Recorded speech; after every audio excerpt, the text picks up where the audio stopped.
Hi, this is Gayle with BERNINA of Naperville, and I thought it was time to update some of these pillows because I'll tell you, there's not a whole lot around my house that I've actually made. Most of it goes to the store.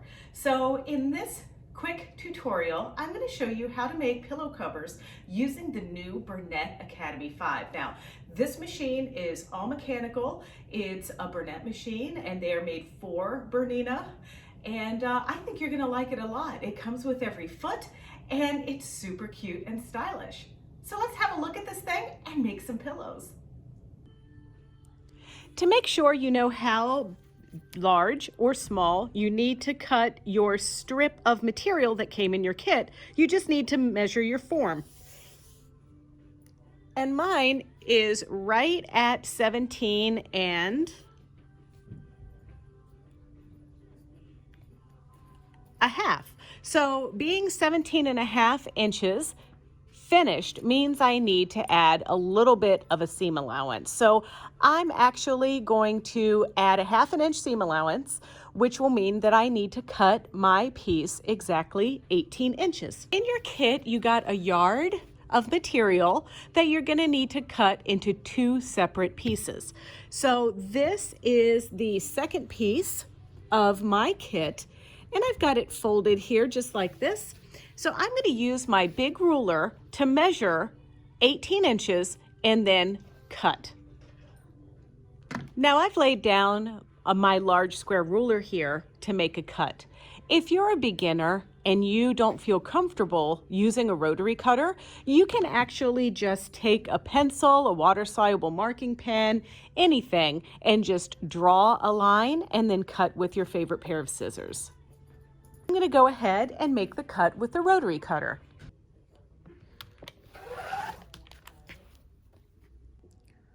Okay, so now you also are going to want to trim these little white pieces off of here. That's called the selvage, and you can do that just with your scissors. And there's 2 of them. We are just going to take this over to the iron, and we're going to press this up a 1/2 inch and press it up another 1/2 inch and do that on both sides. I'm over here at the iron, and I wanted to show you a little product that I really like. These are called hot hemmers. And really what it is a thing that you use that you can put here. So I told you we're going to be using the 1/2 inch mark to hem up. We're going to do 1/2 inch, then we're going to roll it around again at 1/2 inch. And this is just the easiest way to make sure that we can hem this up perfectly 1/2 inch. So we're going to use this guy and our iron. And you can iron right on this hot hemmer. That's why it's called the hot hemmer instead of the cold hemmer. Okay. Now, as you become more experienced with sewing, I'm going to tell you right now, you can start to dream in 1/2 inch. But until then, you can use this little guy.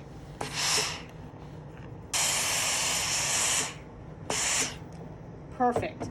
Then you could always use this as the guide for rolling it again, or you can stick your hot hemmer under there again for the second time around. Don't forget that you want to do this to the other side as well.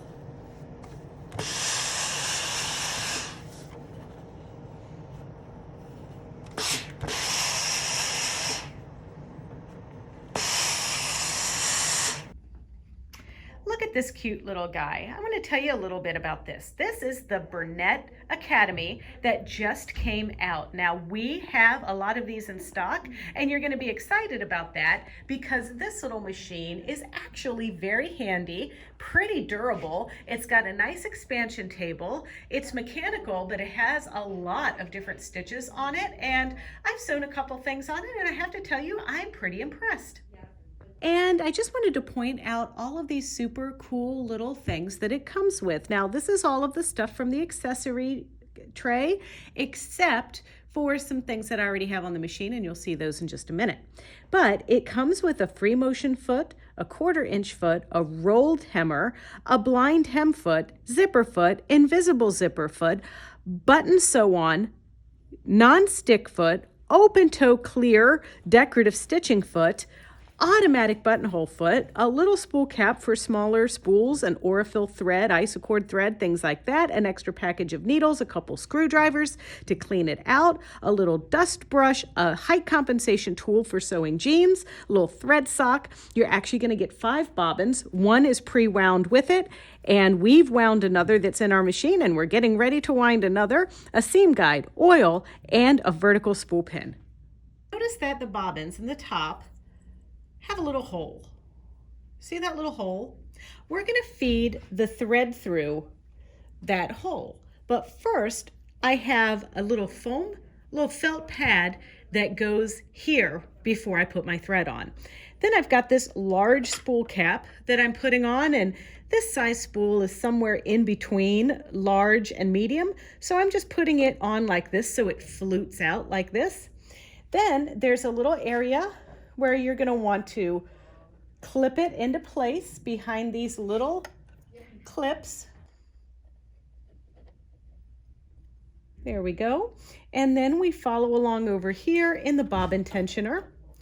And then once that's through the bobbin tensioner, we're going to put the thread through that hole that's in the foot.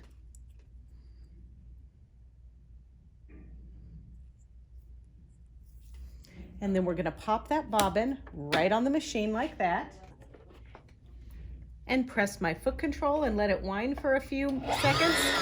Then I'm going to cut with my scissors and let it wind the rest of the way.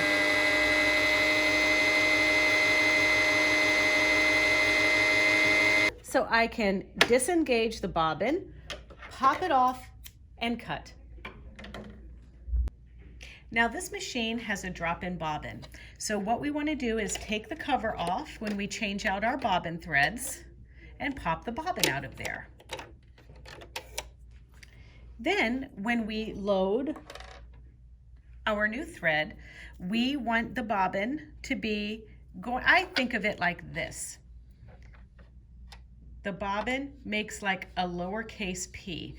The thread's going to come over from the top like that. Then we're going to follow the arrows. We're going to go around here,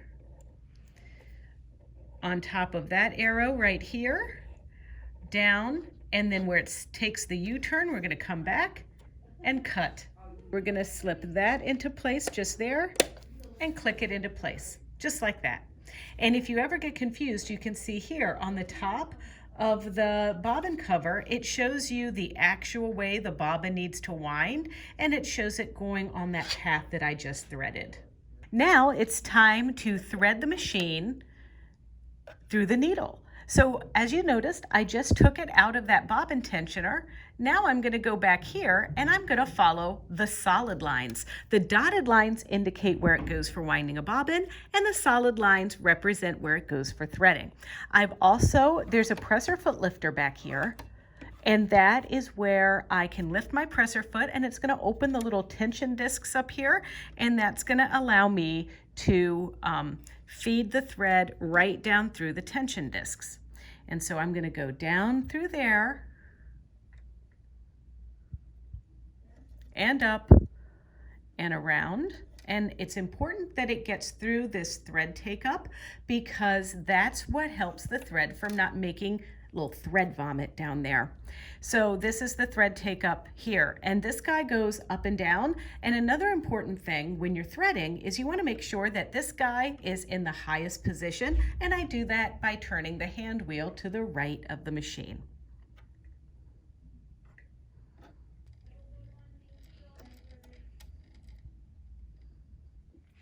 The next path we need to pay attention to are our little needle guards. There's one there and there's another one back there. Also notice on this machine there's a finger guard, so you can protect your little fingers from creeping in there and getting stuck, because that is painful. Now this machine also has a needle threader right here. So at this point we're going to lower that presser foot down the needle threader. Then once the needle threader's in position, we're going to go directly across the street in front of the eye of the needle. Then we're going to bring it back towards us, and we can feel that the little hook that comes from the back through the front of the eye of the needle has grabbed onto that thread. So then we just let go with both hands. Now we're ready to sew, and we just want to do a straight stitch. So we're going to start by turning the stitch selection dial, or the stitch length selection dial, to about 2 3/4. Then we're going to go down here and pick our stitch from our stitch selection dial. Then we're going to decide the stitch width, and that is this guide right up here, and I'm moving that to 0 because we want it at 0, and I want my needle at the center position. I can choose left, center, or right, and I'm picking center. I'm also going to make sure that my tension is somewhere between 3 and 5. Mine is right at 5 for this particular thread in this project. I'm going to be using my reverse button a little bit, and now I'm set to go. So if we look here on our needle plate, we've got some markings back here, and it's the standard markings. For today, I'm using the side of the presser foot for our seam allowance, but there's also 3/8, 1/2 inch, 5/8. 5/8 is the industry standard for garments, and some other markings. There's also, like I mentioned earlier, that 1/4 inch foot that is going to allow you to get that perfect 1/4 inch seam, because the 1/4 inch seam on this machine is somewhere right there in the feed dog. So it's nice to have like a nice little foot to get started to get you sewing that precisely. So for today, I'm going to use the 1/2 inch mark when I do my hemming, and we're going to hem the 2 edges of our fabric first. And really the 1/2 inch mark is like that little bar that comes out to the right of the finger guard. So I'm going to go ahead and lower my presser foot. And I don't have to do any back stitching on this, but I am going to hold my threads with my finger.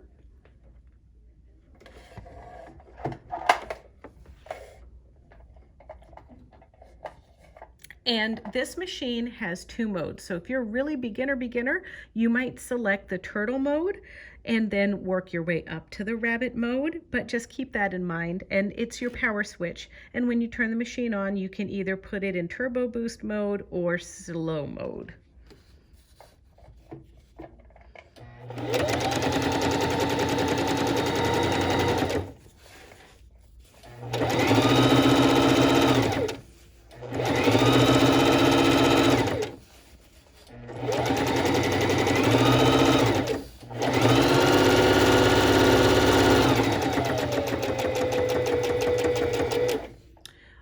When you come to the end, you're going to turn that hand wheel so that your thread tie cup is in the highest position.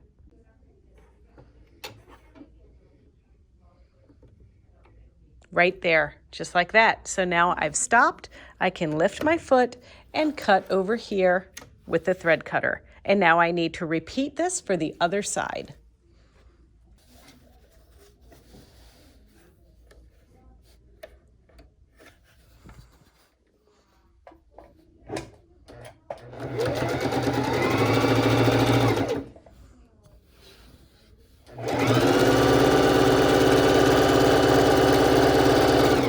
Let's see how fast it goes when I turn it to the slow mode.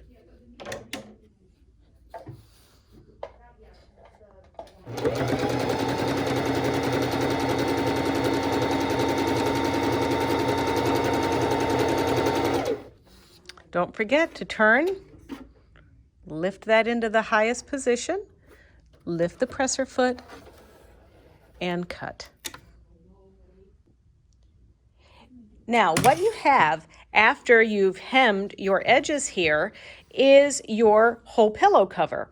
The way that we're going to line this up or measure it is basically we need to fold one end up 10 inches and the other end up 12 inches. So I'm going to fold this up 10 inches, and I just use one of my rulers to measure. We're at 10 inches right there, so I can just leave that folded up. And now I'm going to bring this piece back so it measures 12 inches from here to there. Perfect. And then once I have everything folded the way that I need it to go, I'm going to pin on each side and go back to my sewing machine and stitch. I like these little pins. They're called magic pins, and instead of the head being glass or plastic, they're silicone so they can get hot. So if you ever need to pin something and kind of press it into position, you can actually use these. So when you pin, I like to pin with the heads out so I can just pull them out, because you never want to sew over your pins. So when I pin, I stick my little pin in and I go in one side and up the other, just like that.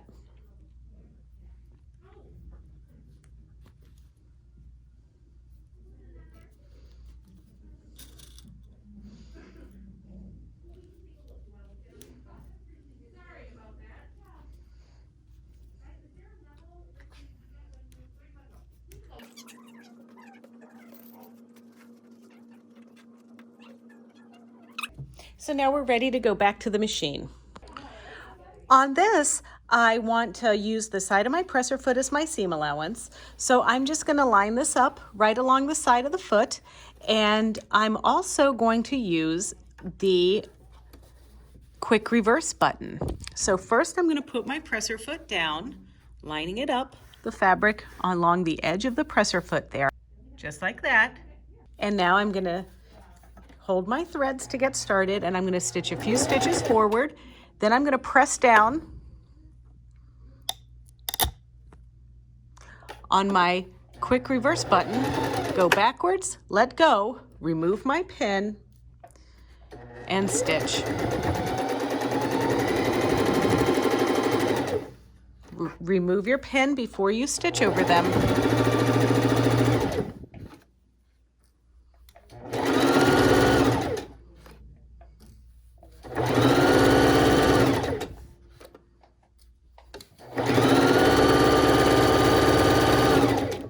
Okay, now we're ready to stitch to the edge. Push down and stitch off the edge. Turn our hand wheel to make sure that our thread take-up is in the right position. Then we can lift our presser foot and cut. Now it's just easy. We're going to do the same thing on the other side.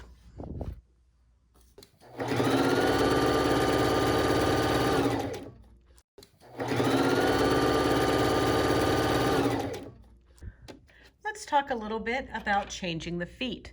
So I want to make sure that my edges of my pillowcase don't unravel, because accidents happen when you're sitting on the couch with the dog and everything else. So what I'm going to do is I'm switching to an overlocker foot, and that's this little guy right here. The machine comes with this as well, and I'm going to snap this on. So here's how we're going to change our feet. So there's a little lever back here that we pull on, and that releases our presser foot. Then we're going to put our other presser foot into place. There we go. And now I'm going to pick a fun stitch on the machine to do off the edge here so that my material doesn't unravel. So I want to pick stitch F, and it's in red. So I go to F, then I do S1, because that's the red stitch. Then I'm going to take this and move it to about 4.5. Let's just do 5. And then I'm also going to move my needle position all the way to the left. And now I'm ready to stitch this. So if we look at this foot, there's a little pin right down in there. Now that's going to keep this stitch from making my material tunnel. Tunnel is when the fabric just kind of curls up under the decorative stitching. And then because I've done this at stitch width of 5 and I've moved my needle position over, I'm going to clear this little metal pin that's going to give the stitch some loft so it doesn't make my material tunnel. And I'm going to do this on both sides of my raw edges.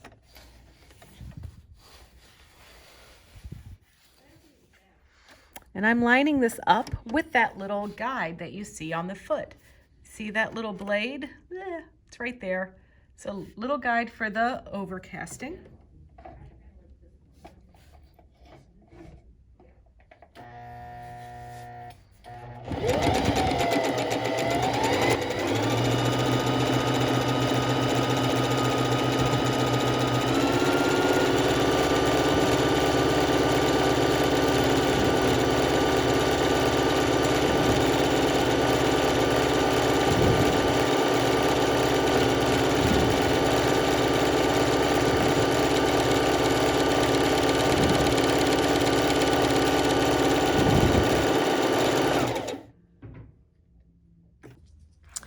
All right, so I'm turning this inside out, and I do like to use, this is an elastic tube turner, but it's also kind of a nice little poking device here. This is the kind of thing you get to feed the string through a hoodie or drawstring through drawstring pants. And see how I can use that end, and I can poke this without getting blowout on the other side. That's when your poking device goes straight through your fabric. So that's one corner, and you want to do this at every corner.